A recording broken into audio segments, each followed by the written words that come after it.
kumusta bro? Wala. Um, Kayo dito. Parang ano na. Parang ang pelikula na lang yan, mga ganyan. Kaya nga.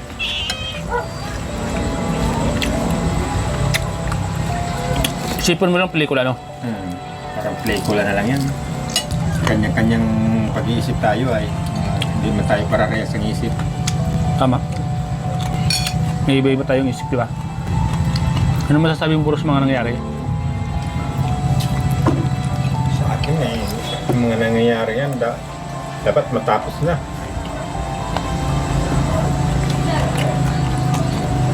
Para parehas walang masaktan. Hindi na naabot sa tulpuhan. Tama. Ano masasabi mo bro na nakarating sa tulpuhan bro? Ano masasabi mo doon bro? Sana, napag-usapan na lang yun. Hindi na nagdating sana nagdating sa patulpuhan. Sa mapagpalang araw sa inyo mga kalingap, ito po ay gagawa tayo ng reaksyon. Ang re-reaction natin naman po ngayon, today, is ang video upload po ni kaya Starak po, yung pagpunta niya po sa bahay ng tito at lolo po ni Beyonce. Ano po, at sa bungad po ng video na to, natanong po ni Starak kung kamusta na sila patungkol po sa issue ngayon. At ang sagot po, napakagandang pananaw o sagot na nakakabilib sa umpisa pa lang ng video ni Starak. Ang sabi po ng tiyuhin niya is parang pelikula lang yan, at sana maging maayos na, mga kalingap, maging maayos na, ibig sabihin maging maayos na at matapos na po yung problema. Tuloy po tayo mga kalingap at panoorin pa po natin ang mga ibang video clip.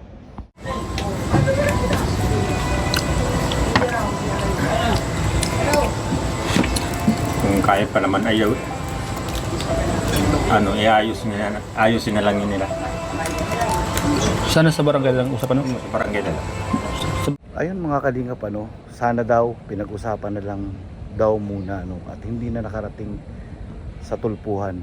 Dito natin malalaman mga kalingap, na bagamat sila po ay magkapamilya ng dating beneficiary po, pero may kanya-kanya po silang pananaw.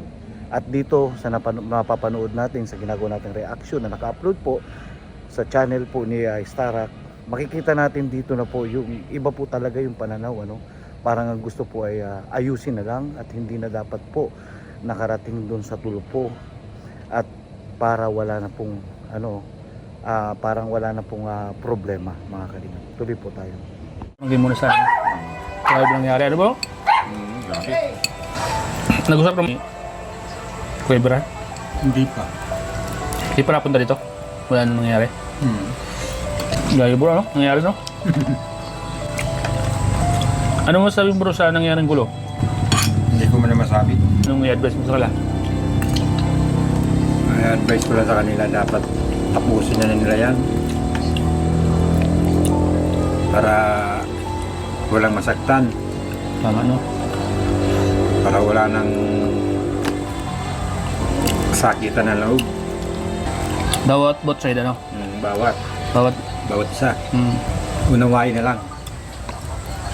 Ayun nga mga kalingap, ang sabi po ng tiyuhin po ng dating beneficiary is tapusin na lang po, nang hindi na po magkasakitan at unawain po at isa't isa.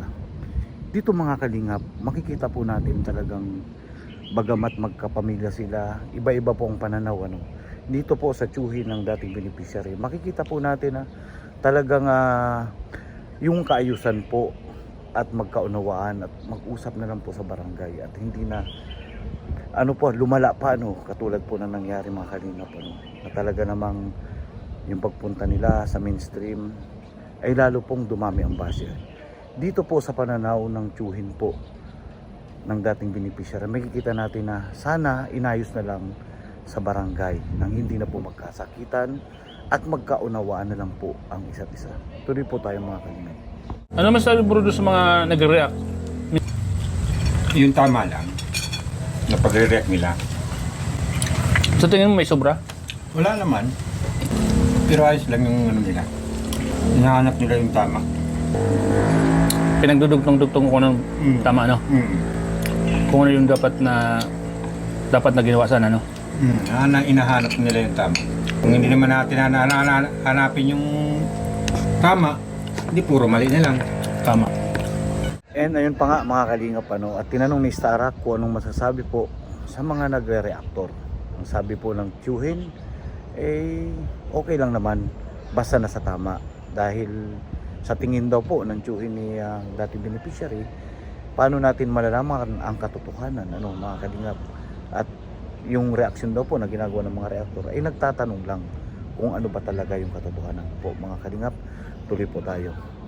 Nang lumala, no? Baka po matapos na. Tulpo or barangay lang. Oo. Baka po matapos na at magpapabarangay na bukas. Siguro. Yung barangay, yan yung maganda na usapan niya sa barangay. Para hindi na lalawak. Kasi hindi naman talaga nagbayag si nasa doon kay Tulpo mag-usap Gusto talaga ni sa barangay. Ayun nga raw po, kung kaya namang ayusin, ay dapat sa barangay na lang daw po, mga kalingap. Nakakabilig po ang isa pong tiyuhin nito ni dating beneficiary ni BNC po. Sabi niya nga po, para maging maayos na sana, ayusin na lang po sa barangay. Barangay, walang camera. Tapos na po sana yan, no? Bilang kamag-anak mo naman sabi, bro.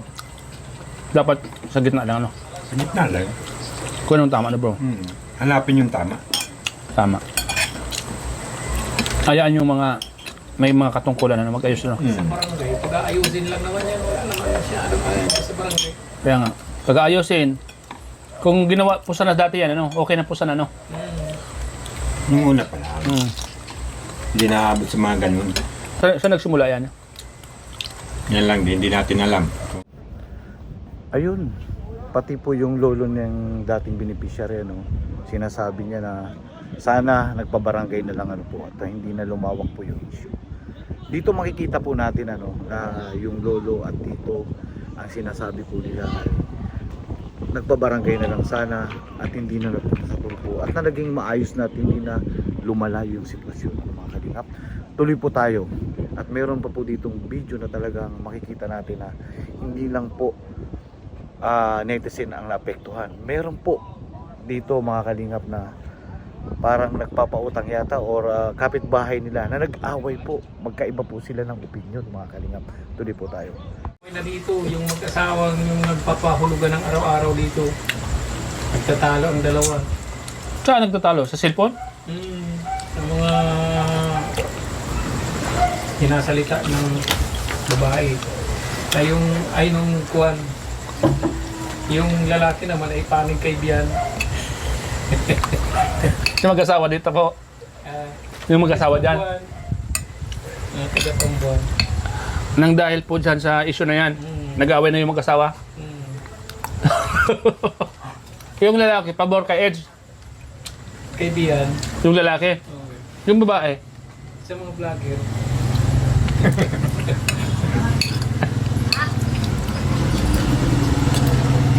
Ayun po, mga kalingap, syempre hangad po natin na maging maayos po pagdating po sa paghaharap sa barangay.